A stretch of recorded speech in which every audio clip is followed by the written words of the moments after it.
Alright, let's see if I got this spawning enemy right. Too many! Too many!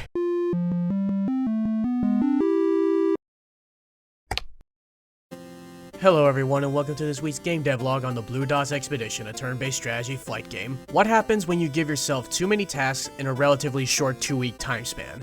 Stay up all night? Depending on health, that might be risky. Quit? Can't do that. Put in too much work already. Decorate your monitor and sticky notes so it looks like a sunflower of ones and zeros? Maybe. Let's get into it.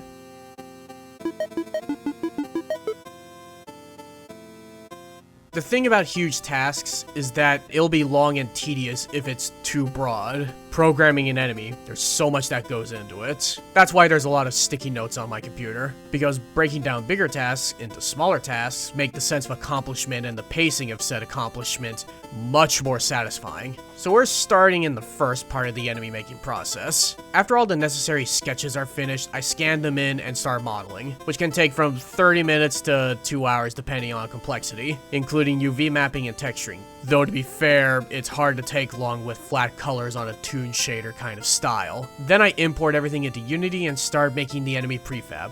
If your enemies are built modularly, there might be a base script. A script that holds all the functions that every enemy is probably going to use, like movement, taking damage, death logic, etc. The next bit of the process is to give new enemy logic that is exclusive to that said enemy while at the same time still using the enemy base. Specifically with the new enemies to add new situations for the player. First is the spawning enemy, which spawns 5 enemies total, every 10 seconds or so. It knows when to spawn enemies basically if it's below the limit, and the only way to decrease the limit is to get rid of enemies.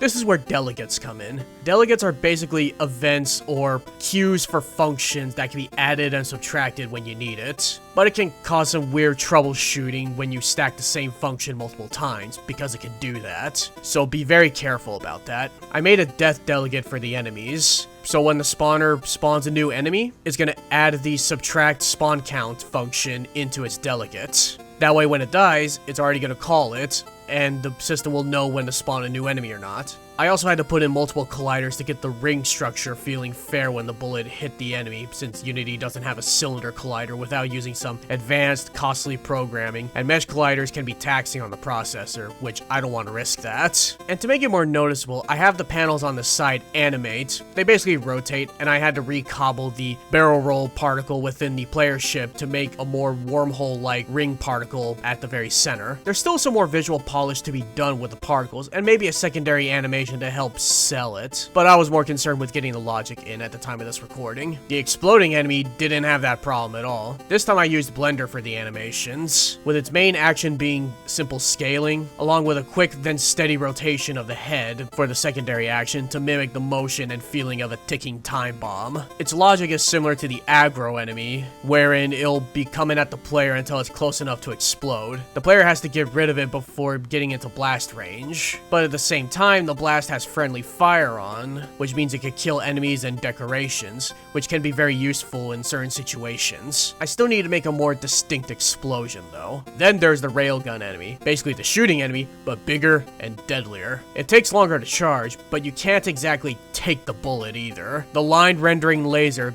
does not care. So you gotta kill it before it potentially kills your base/planet. Other than that, it's just a stationary cannon that may need a secondary animation or two. Then there's the missile, an enemy that's built for separating big tasks into smaller tasks, literally, because the missile is separated into segments with different behaviors, along with its own version of base behaviors. In this case, it's moving side to side to keep things interesting. Please note that the models are still under construction, so that's why it just looks like a cube. The first segment is simple. It only has one attack, increasing its exhaust range without changing its emission because particles with colliders are super processor heavy if abused. If the player gets caught, they'll take damage. Once that segment is defeated, then comes the middle segment, where it'll shoot out charge shots and regular shots at different intervals. The next section is fun for me because it's a combination of the two. It has 2 types of projectiles. One that nudges the player into the center with a ring bullet particle, which also has colliders on it, and like the exhaust particle, it's avoidable, but this time, it's a laser that'll hold for 5 seconds or so before receding. The models, like I said, are under construction, and I'm trying to make it so that you can fight all 3 segments at once, because right now they're just separated incidents.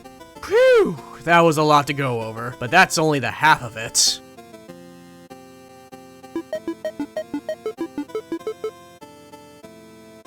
Unlike the flight enemies, the strategy counterparts required some refactoring before this, primarily with the base behavior scripts, which has sometimes led to varied results.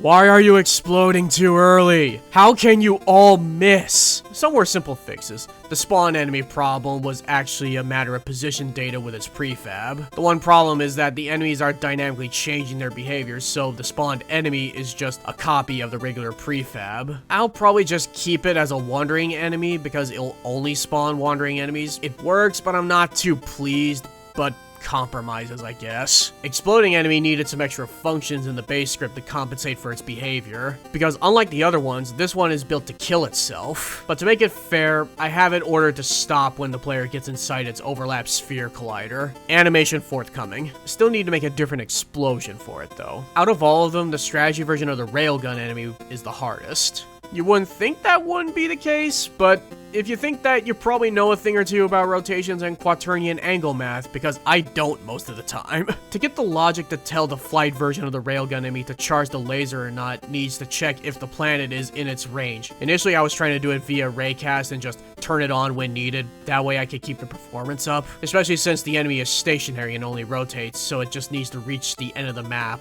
Currently, I'm trying to think of other solutions because, again, angle math is not my thing. I'm thinking of just using a 2D box collider and just turning that on for a split second when I need to, because I doubt a 4-vert collider is going to cause too much performance, but again, just in case. The strategy missile assets in the strategy mode are forthcoming at the time of this recording.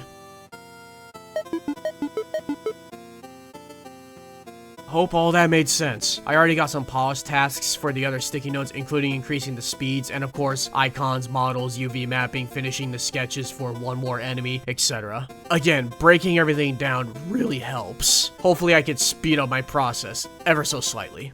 That'll be it for this week. Let me know if you have any questions or feedback. Take care of yourselves and have a good week.